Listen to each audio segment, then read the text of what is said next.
আসসালামু আলাইকুম রহমতুল্লাহি ওবরকাতুহু। সম্মানিত দর্শক, গত ৯ মাস ধরে বাংলাদেশে যে বিষয়গুলো সমাজ সংসারে, রাজনীতিতে, অর্থনীতিতে, পথে ঘাটে মাঠে আলোচিত বিষয় ছিল, সেগুলো বলতে গেলে ছাইচাপা পড়ে গেছে। আমরা শেখ হাসিনার বিচার, আওয়ামী লীগের বিচার, আওয়ামী লীগের নিষিদ্ধ হওয়া, স্থানীয় সরকার নির্বাচন আগে না জাতীয় নির্বাচন আগে, জাতীয় নির্বাচন কি ডিসেম্বরে হবে না জুনে হবে, তারপর নির্বাচন হলে কোন দল জয়লাভ করবে, কিংস পার্টি যারা করছেন তাদের ভবিষ্যৎ কি, এ যাবৎ প্রায় ৭০-৮০টি কিংস পার্টি গঠন করা হয়েছে, তারা কিসের লোভে করেছেন, কেন করেছেন, তাদের ভবিষ্যৎ কি ইত্যাদি বিষয়গুলো নিয়ে কিন্তু গত ৬-৭ মাসে আমরা যে আলোচনা করেছিলাম তা চায়ের টেবিলে রীতিমতো ঝড় তুলত। এরপর সাম্প্রতিক সময়টিতে চট্টগ্রাম বন্দর বিদেশিদের হাতে দেয়া হবে পরিচালনার জন্যে। তারপর চট্টগ্রামে যে উন্নয়ন, সেই উন্নয়নের নতুন মাইল ফলক স্থাপিত হচ্ছে, আরেকটি বড় ব্রিজ তৈরি হচ্ছে কর্ণফুলী নদীর উপর, সেটি নিয়ে আলোচনা হচ্ছে। তারপর যে করিডর, মানবিক করিডর, রোহিঙ্গাদের জন্য, আরাকান আর্মির জন্য বাংলাদেশ সরকার একটা মানবিক করিডর দেবে জাতিসংঘ এবং আমেরিকার প্রেসক্রিপশনে। এরপর চট্টগ্রাম অঞ্চলে, তারপর কক্সবাজার অঞ্চলে আমেরিকান সৈন্যদেরকে দেখা যাচ্ছে, এগুলো নিয়ে খুব আলাপ আলোচনা হচ্ছে। এরকম অসংখ্য আলাপ আলোচনা যেগুলো নিয়ে আমরা পক্ষে বিপক্ষে যুক্তিতর্ক উপস্থাপন করতাম, তারপরে এগুলো নিয়ে তর্কাতর্কি করতাম। আমরা বলতাম যে বিএনপির সঙ্গে জামাতের হঠাৎ করে এরকম সম্পর্ক খারাপ হলো কেন, আওয়ামী লীগ যতক্ষণ পর্যন্ত নিষিদ্ধ হয়নি ততক্ষণ পর্যন্ত আমরা ক্যালকুলেশন করতাম যে জামাতের সঙ্গে কি আওয়ামী লীগের বন্ধুত্ব হবে নাকি বিএনপির সঙ্গে আওয়ামী লীগের বন্ধুত্ব হবে। আমরা আলোচনা করতাম বাংলাদেশের রয়ের এজেন্ট কারা কারা, ভারতের দালাল কারা কারা, দিল্লির কথায় কারা বাংলাদেশ চালাচ্ছে। আমরা আমেরিকান লবিস্ট যারা আছেন বাংলাদেশে, আমেরিকার যারা লোকজন রয়েছে তাদেরকে নিয়ে আলাপ আলোচনা করতাম। এখন এইরকম যে গত ৭ মাসের যদি এরকম ১,০০০টি প্রসঙ্গ নিয়ে আমরা আলাপ আলোচনা করে রাজনীতির যে মাঠ এবং ময়দান সরগরম করে রাখতাম, এই পুরো বিষয়টি গত ৪-৫ দিন ধরে দুটো বিন্দুতে এসে থেমেছে। সমস্ত অর্থাৎ ১,০০০ ইস্যু দুটো বিন্দুতে এসে গেছে। একটা বিন্দুর নাম জেনারেল ওয়াকারুজ্জামান, আরেকটি বিন্দুর নাম ডক্টর মোহাম্মদ ইউনূস। এই দুটো বিন্দুর সামনে, পেছনে, উপরে, নিচে কেউ নাই, কিচ্ছু নেই, সব কিছু ধামাচাপা পড়ে গেছে। এখন বক্তব্য হলো কে থাকবেন, ডক্টর মোহাম্মদ ইউনূস থাকবেন ক্ষমতায় নাকি জেনারেল ওয়াকারুজ্জামান থাকবেন? কে জিতবেন, ডক্টর মোহাম্মদ ইউনূস না জেনারেল ওয়াকার? কে ভালো হবে আমাদের জন্য, ডক্টর মোহাম্মদ ইউনূস নাকি ওয়াকার? তারপর কে বেশি জনপ্রিয়, ডক্টর মোহাম্মদ ইউনূস নাকি ওয়াকারুজ্জামান?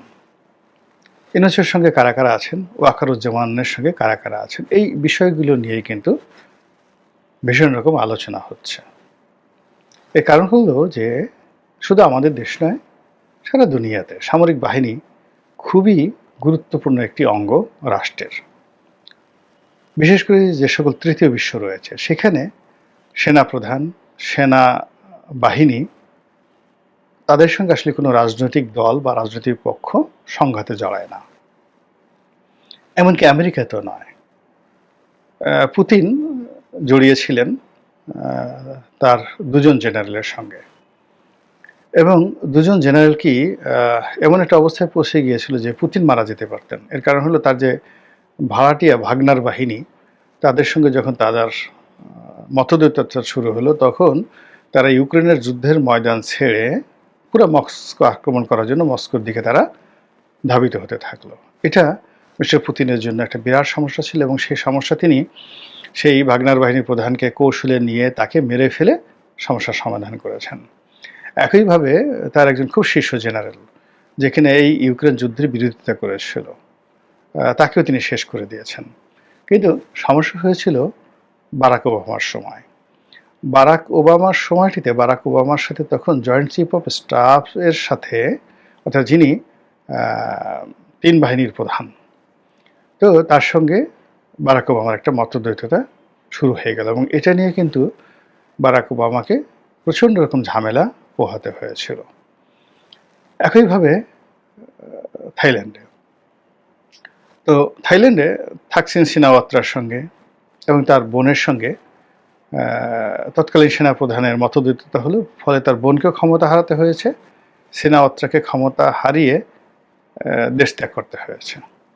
পাকিস্তানে একেবারে প্রথম থেকে গভর্নর জেনারেল সেই যিনি ছিলেন তার সঙ্গে আইয়ুব খানের গণ্ডগোল হলো, পাকিস্তানের প্রধানমন্ত্রীর সঙ্গে আইয়ুব খানের গণ্ডগোল হলো, আইয়ুব খান জিতে গেলেন। আইয়ুব খান যখন আবার সামরিক বেশ ছেড়ে বেসামরিক রাষ্ট্রপতি হলেন, তার সঙ্গে ইয়াহিয়া খানের গণ্ডগোল হলো, তাকে ক্ষমতা ছেড়ে গিয়ে ইয়াহিয়া খানের হাতে ক্ষমতা দিতে হলো। তারপরে মুক্তিযুদ্ধের পরে পরিবর্তিত পরিস্থিতিতে সমস্ত পাকিস্তানে জেনারেল ভুট্টো মানে অবিসংবাদিত নেতা হয়ে গেলেন এবং তার জনপ্রিয়তা, তার প্রভাব প্রতিপত্তি মোহাম্মদ আলী জিন্নাহর চেয়ে বড় হয়ে গেল। কিন্তু তার সঙ্গে গণ্ডগোল লেগে গেল জিয়াউল হকের, সেনাপ্রধান। এবং জিয়াউল হক কি বলবো, শেখ হাসিনার একেবারে একান্ত বিশ্বস্ত অনুগত যদি কোনো সেনাবাহিনীর প্রধান যেমন জেনারেল আজিজকে ধরা হয়, জেনারেল আজিজ শেখ হাসিনার জন্য সব কিছু করতে পারতেন। তো এরকম ভুট্টো সাহেবেরও খুব অনুগত ছিলেন কিন্তু জিয়াউল হক। কিন্তু তার সাথে যখন দ্বন্দ্ব সংঘর্ষ শুরু হলো, সেই জিয়াউল হকের কাছে তাকে ক্ষমতা মানে হারাতে হলো এবং ফাঁসিতে ঝুলতে হলো। তারপর জিয়াউল হকের পরে নওয়াজ শরীফ এলেন। তো নওয়াজ শরীফের ক্ষমতা গেল, জেনারেল পারভেজ মোশাররফ আসলেন ক্ষমতায় এবং 9 বছর তিনি ক্ষমতা ভোগ করলেন। আবার সেই পারভেজ মোশাররফের সঙ্গে তৎকালীন সেনাপ্রধানের সঙ্গে তার গণ্ডগোল হলো, তিনি যখন বেসামরিক প্রেসিডেন্ট হয়ে গেলেন, তাকে ক্ষমতা হারাতে হলো, বিশেষ করে কার্গিল যুদ্ধ নিয়ে। এবং সর্বশেষ এর মধ্যে আবার সেনাবাহিনীর সাথে গণ্ডগোল করে বেনজির ভুট্টো 2 দফায় ক্ষমতা হারালেন, আসিফ আলী জারদারি ক্ষমতা হারালেন, বেনজির ভুট্টো তো প্রাণই দিয়ে দিলেন, মারা গেলেন। এরপর তিনি যেটা করলেন যে একেবারে সর্বশেষ যেটা পাকিস্তান সেনাবাহিনীর সঙ্গে যাকে বলা হয় গণ্ডগোল করে ইমরান খান সাহেবের মতো বিশ্রুত এবং সারা দুনিয়াতে তার মতো এরকম জনপ্রিয় ব্যক্তি, প্রধানমন্ত্রী হিসেবে, ব্যক্তি হিসেবে, এমনকি টম ক্রুজও নন, স্টার অফ দ্য স্টার, মানে যেখানে ইমরান খান দাঁড়িয়েছেন, মানে উনি প্রধানমন্ত্রী হওয়ার আগে এবং পরে, কিংবা সব জায়গাতে, মানে বিশ্ব মঞ্চে যেখানে তিনি দাঁড়িয়েছেন সমস্ত লাইটগুলো তাকে, ফ্ল্যাশগুলো তাকে কেন্দ্র করে হয়েছে। সেই ইমরান খান তিনি তার যে সেনাপ্রধান মিস্টার বাজওয়া কিংবা এই যে এখন যিনি আছেন আসিফ মনির, তাদের সাথে তিনি পারেননি এবং তার পুরো জীবন শেষ হয়ে গেছে। তিনি এখন তার দল নিষিদ্ধ, পার্টি নিষিদ্ধ, রাজনীতি নিষিদ্ধ, তিনি এখন জেলে মরছেন। আপনি যদি পাকিস্তানের ছেড়ে ভারতে যান, এটা এতগুলো একটা গণতান্ত্রিক দেশ, সেখানেও সেনাবাহিনীর সঙ্গে ইন্দিরা গান্ধীর যখন মতদ্বৈততা হলো, সেখানে ইন্দিরা গান্ধীকে কিন্তু পরাজিত হতে হয়েছিল, সেনাবাহিনীর সঙ্গে তাকে আত্মসমর্পণ করতে হয়েছিল। এবং জেনারেল মানেকশ তার লেখা পড়ে দেখেন, মানে তাদের এই দুজনের যে সম্পর্ক, সেই সম্পর্কের মধ্যে অনেকটা অহিনকুল সম্পর্ক ছিল।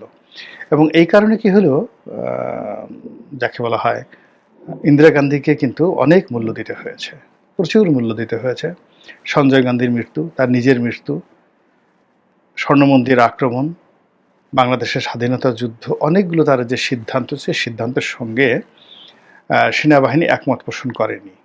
সেই একমত পোষণ না করার কারণে তার জীবন, তারপর তার সন্তান রাজীব গান্ধীর জীবন, তারপরে তার আরেক সন্তান সঞ্জয় গান্ধীর জীবন তছনছ হয়ে গেছে। এবং এই ঘটনা থেকে পরবর্তীতে যারা, অর্থাৎ রাজীব গান্ধীর পরে যারা ক্ষমতায় এসেছেন, সেখান থেকে আজ অবধি মিস্টার নরেন্দ্র মোদী পর্যন্ত তারা কিন্তু সেনাবাহিনীর সঙ্গে কখনো কন্ট্রাডিকশনে যায়নি। এমনকি এই যে পাকিস্তান ভারত যুদ্ধ হলো, পুরো রাজনৈতিক নেতৃত্ব চাচ্ছিল যে এই যুদ্ধটি আর কিছুদিন চলুক, কিন্তু ভারতের সেনাবাহিনী সেটা চায়নি। এবং ভারতের সেনাপতিরা সাবেক এবং বর্তমান তারা সরাসরি মিস্টার নরেন্দ্র মোদীকে যে ভাষা আক্রমণ করেছেন এবং যেভাবে সমালোচনা করেছেন, এবং কাশ্মীরের দায়িত্বরত একজন লেফটেন্যান্ট জেনারেল যেভাবে তাকে গ্রেপ্তার করা হয়েছে, তিনি সরাসরি অস্বীকার করেছেন যে এই যুদ্ধ তিনি করবেন না। ফলে কি হলো দেখুন, যুদ্ধ শুরুর 24 ঘন্টার মধ্যে ভারতকে উদ্যোগী হয়ে আমেরিকার কাছে প্রস্তাব দিয়ে এই যুদ্ধ বন্ধ করতে হয়েছে। এখানে ইন্ডিয়ান মিলিটারি সেটা চাচ্ছিল না। তো ভারত, পাকিস্তান থেকে শুরু করে আমেরিকার যদি এই অবস্থা হয়, তাহলে সেক্ষেত্রে আমাদের বাংলাদেশ বেসিক্যালি পাকিস্তান মিলিটারির একটা ডুপ্লিকেট কপি।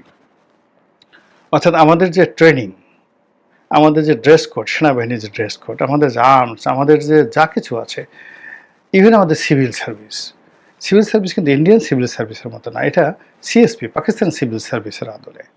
আমাদের যে জুডিশিয়ারি, এই জুডিশিয়ারিতে এলাহাবাদ হাইকোর্টের চাইতে লাহোর হাইকোর্টের রেফারেন্সগুলো আমরা বেশি ব্যবহার করি। এবং আমাদের যে লিগেসি রয়েছে, জুডিশিয়ারি যে লিগেসি রয়েছে, সেখানে পাকিস্তানের যে ধারাবাহিকতা রয়েছে সেটা কিন্তু ইন্ডিয়ান সুপ্রিম কোর্টের যে ধারাবাহিকতা সেটা আমরা কিন্তু অনুসরণ করি না, এমনকি ব্রিটিশ ল আমরা অনুসরণ করি না। তো আমাদের সেই যে পাকিস্তান ঘরানার যে সেনাবাহিনী, যে আমলাতন্ত্র, যে ট্রেনিং এবং যে মন এবং মানসিকতা আমাদের সেনাবাহিনী ধারণ করে, সেখানে এই সেনাবাহিনীকে চ্যালেঞ্জ জানিয়ে কোনো রাজনৈতিক শক্তি বাংলাদেশে টিকেননি। এমনকি বঙ্গবন্ধু শেখ মুজিবুর রহমান সাহেবও নন, তিনি টিকতে পারেননি। এবং এই সেনাবাহিনীর সবচেয়ে জনপ্রিয় কর্মকর্তা জেনারেল জিয়াউর রহমান সবচেয়ে জনপ্রিয় সেনাবাহিনীর মধ্যে, এখন পর্যন্ত এরকম কোনো জেনারেল জনপ্রিয় হননি।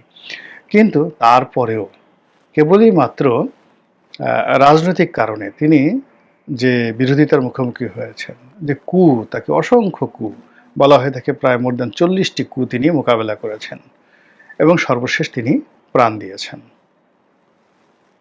এরশাদ জামানতে একই অবস্থা। এরশাদ যতদিন পর্যন্ত সেনাবাহিনীর সঙ্গে ভালো সম্পর্ক ছিল তিনি ক্ষমতায় ছিলেন, কিন্তু জেনারেল নুরুদ্দিন খান যখন সেনাপ্রধান হিসেবে তার হুকুম মানতে অস্বীকার করলেন, সঙ্গে সঙ্গে তাকে কিন্তু চলে যেতে হয়েছে, একদিনও টিকতে পারেননি। এরপর বেগম খালেদা জিয়া। তো বেগম খালেদা জিয়া 2005 মানে 1 থেকে 2006 পর্যন্ত তিনি যে দাপটের সঙ্গে সবকিছু পরিচালনা করেছেন এবং অর্থবিত্ত, শৌর্য, ক্ষমতা তিনি এবং তার সন্তান মিলে মানে পুরো রাজনীতির এরকম একটা যাকে বলা হয় রুট তৈরি করে ফেলেছিলেন যে তার কাছে মনে হয়েছিল সবই তার। এবং সেনাবাহিনী তিনি যাদেরকে নিয়োগ দিয়েছিলেন, জেনারেল মইনু আহমেদ থেকে শুরু করে, মানে যেমন তারেক সিদ্দিকী সাহেব সবকিছু দেখতেন শেখ হাসিনার জামানাতে, তদ্রূপ সাইদ ইস্কান্দার সাহেব সেনাবাহিনীর সমস্ত বড় বড় রিক্রুটমেন্টগুলো তিনিই করতেন। তার ঘনিষ্ঠজন বা তার বোধহয় ভাই এরকম কিছু একটা হবে, জেনারেল মাসুদ উদ্দিন। তারপরে আবার জেনারেল মইনু আহমেদও সেই সাইদ ইস্কান্দার সাহেবের পছন্দের লোক। তো এত কিছু সাজানোর পরেও কিন্তু সেই সেনাবাহিনীর হাতেই তাদের পতন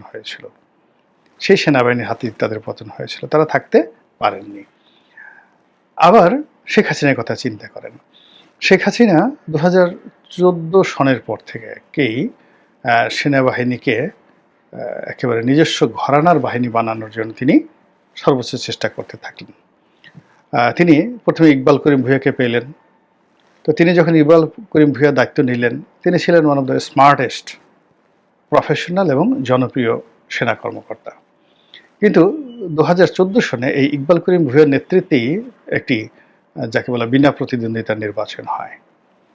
এরপরে জেনারেল ইব্রাহিম করিম ভূঁইয়া, তার স্ত্রী, তার আত্মীয় স্বজনদেরকে সেনাবাহিনীর মধ্যে কালার্ট করার জন্য চাণক্য নীতি প্রয়োগ করে যা করার সব কিছু শেখ হাসিনা করেছেন। ফলে আমরা বাইরে থেকে জেনারেল ইব্রাহিম করিম ভূঁইয়াকে যেভাবে জানি, তারপর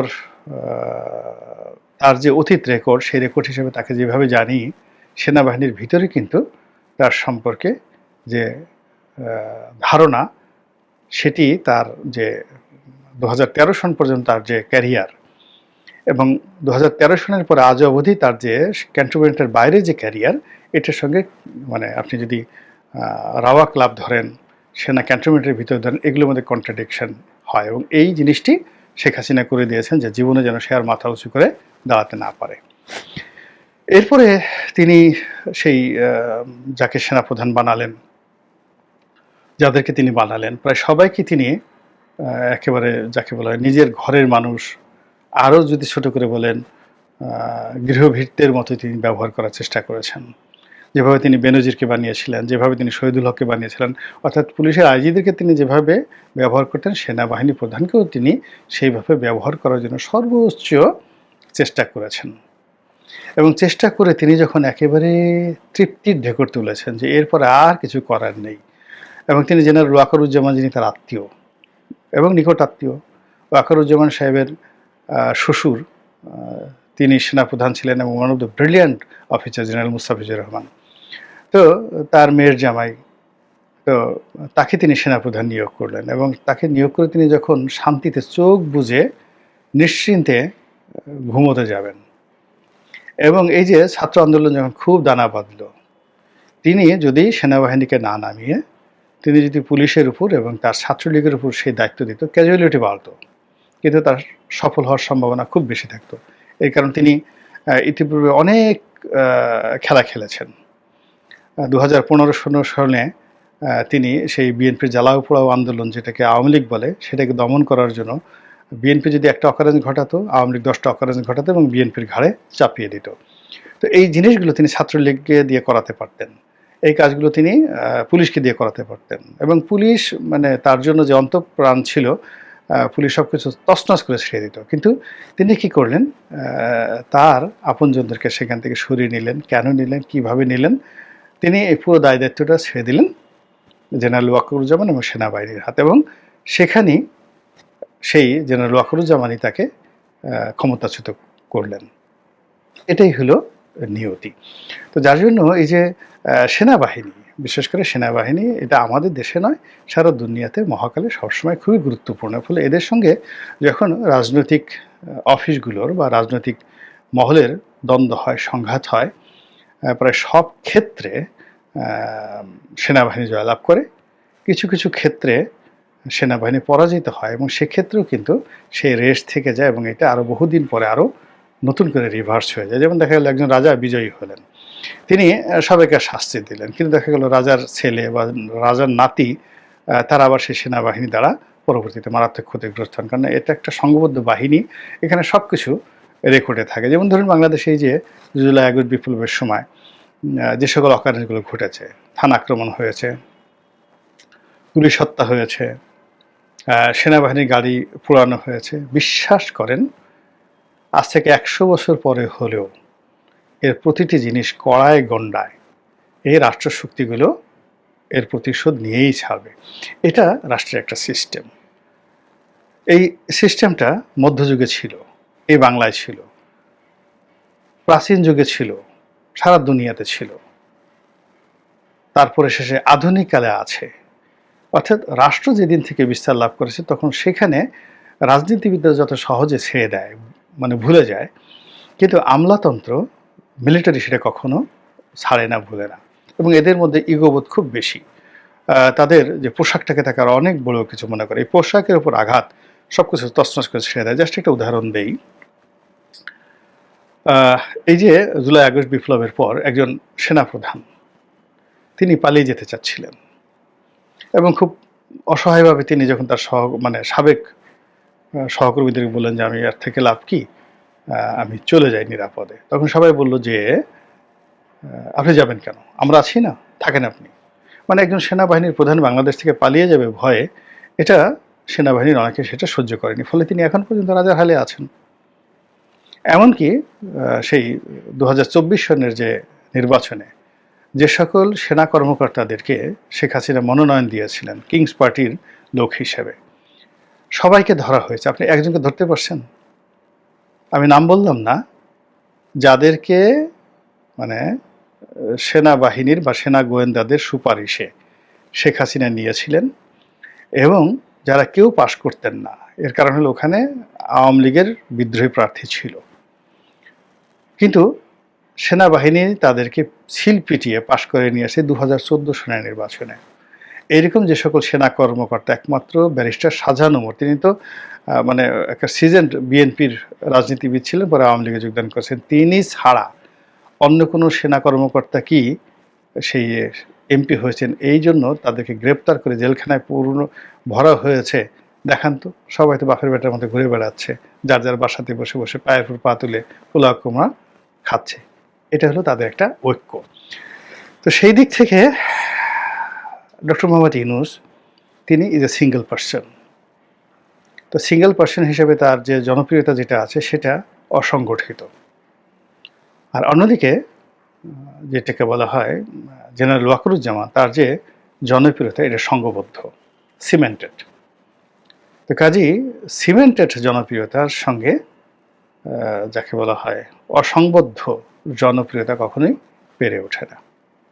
সময় খুব দ্রুত যাচ্ছে, সময় সব কিছুর উত্তম মীমাংসা করে দেয়। আল্লাহ যা কিছুই করুন আমাদের জন্য কল্যাণের জন্য করুন, এই দোয়া করছি। আসসালামু আলাইকুম রহমতুল্লাহি ওয়া বারাকাতুহু।